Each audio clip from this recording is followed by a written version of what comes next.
Okay, third box on the driver's side, and one thing I might mention here, they do offer an option. I love this body, this maintainer body is the bomb, but this truck doesn't have.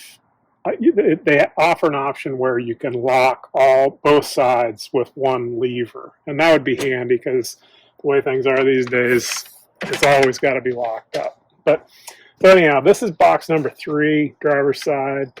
And this is kind of my, like,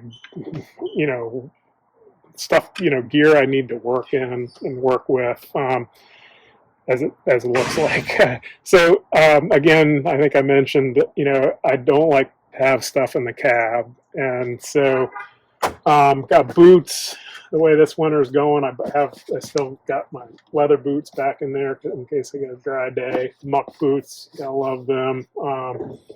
This might, lunch bucket there. That's it's a Pelican, and it's a dandy. It's big. It works as a seat, and I love that thing, even though it is big and heavy. And this is a water jug here by Yeti, and the first time I filled it up with ice, and it works so well. The ice doesn't melt, I mean, so like at the end of the day, I didn't have enough water because it was solid ice. That's a good one. I like that. Rain gear back there in a plastic bag there. I have a full set of clothes to change into in case you take a hydraulic oil bath. Rain gear, extra hard hat and vest for my wife, who I appreciate doing all this. And then up top, got a drawer full of gloves. I get these at Home Depot, these rubber gloves. Those are the bomb for moving, when you're setting binders and chains. And little cutter gloves there. They're Kinko's. I really like them than just regulars from wood. So, yeah. Then I got a set of chaps there. There's a set of gloves wrapped up in it, and the bug goggles, the screen goggles. I like those when I'm cutting. Don't do that much anymore, but I certainly have. We all recognize that. And there's a set of safety glasses. I got those. We went up to the Tiger Cat factory about a year ago. They gave those. Those were really good safety glasses. So then brake clean, and I've got a can of tick spray. We're beginning to see ticks. Sometimes they're pretty heavy. And then rubber gloves or nitrile gloves there. I wear those full time. I wish I'd started doing that when I was a kid, but I didn't. So then these boxes here, pink flagging. I go through a lot of that. I think pink is the best. I wish foresters would just go to that. We use blue and green. You cannot see it. This stuff, you can see it. And I always tell them, if you can't see it when you're walking on the ground, there's no way I can see it in a bunch or at night. And these are black box radios. I got a couple of them here. And the rigging crew uses those too, so a lot of guys are probably familiar with them. I have these mics that clip on, so you don't have to grab the radio. It's just there right below your mouth. You can just click it and talk into it, and it's a speaker mic too. That's a good addition to it. So yeah, I got a couple chargers for these too. If I'm on the road, I always got them. So then in the very back, another one of these boxes. And I really like these boxes. These come from Harbor Freight, and they're only like $5 or something like that. And they are what they are. They're not waterproof, but they kind of keep things organized, and that's what I like. That's a hip chain down there, and a couple rolls of string. This is my humidity gauge for the summer, and it runs an old sunglasses box there. Yeah. So the other instruments I keep an inclinometer and a compass, but they're just clipped on my vest. So. Yeah. So box number 3. again, maintainer body. These things stay dry and they stay clean too. They don't get dusty because these seals, the seal kit, and the way they're pressurized, you just cannot beat it. You know, a lot of boxes, you lift them up, you'd have like a ½ inch of water this time of year in them. You know, so the maintainer bodies, if you're thinking about one, go ahead and get it. It's worth it. Thanks a lot. Okay, box number 4, driver's side. So this is air and fluids, funnels and stuff, cleaning supplies. And yeah, so starting up top, when we got this, I spent quite a lot of time working on it, getting it set up the way I wanted it. Of course, I'm still doing that. But one of the things I did, these 2 switches here, the fuel pump, the transfer pump is hardwired into this bottom switch.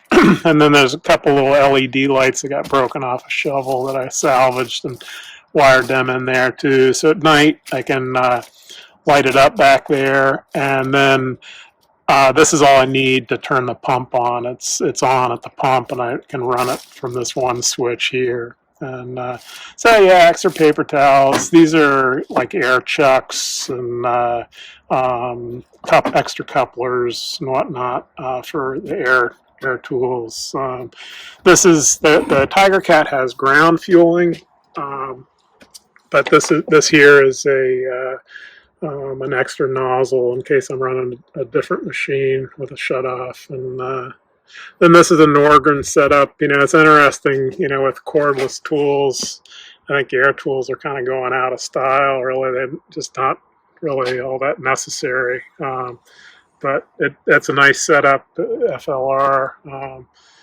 Yeah, and then maybe the reel, and again with maintainer, it's just, you know, this top of the line, you know, that reel is awesome, and it's got a 50-foot hose on it there, and yeah, that's a Hannay reel. It's a good one. I can show you back there.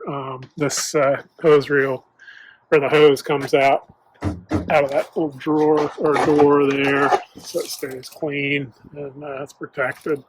So, yeah.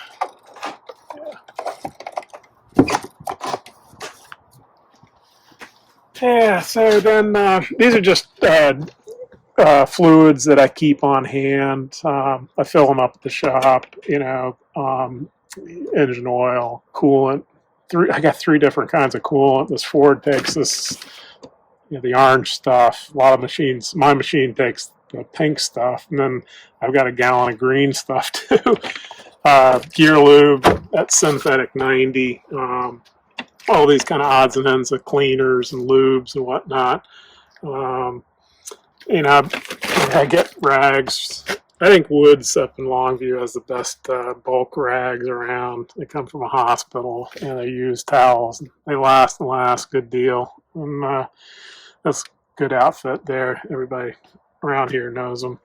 And then saw oil. Oh yeah, I got an extension there for blowing out, you know, high volume extension, blowing the machine out.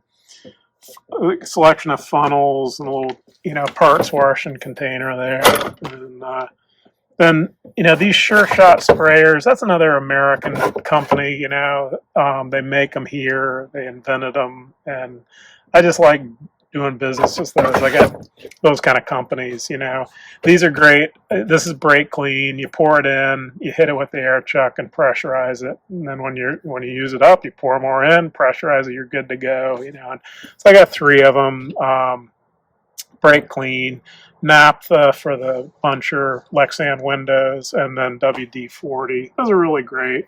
I keep them in the tub, you know, then you don't have to worry about the funnels getting completely clean and making a mess. And again, you know, that compartment, these maintainer bodies, that compartment is dry, and you know, it's late January. So yeah, box number 4. And then while we're right here, I want to show you this underneath the workbench here. This box here is goes underneath the bed. And on this side, I got a few shovels. I got a round point digging shovel, a square point there for cleaning up the road if you're having to track mud on it, loading or unloading. But, you know, this little shovel here, I can't remember what it is. I actually bought that new, that fiberglass handle. It's really rugged.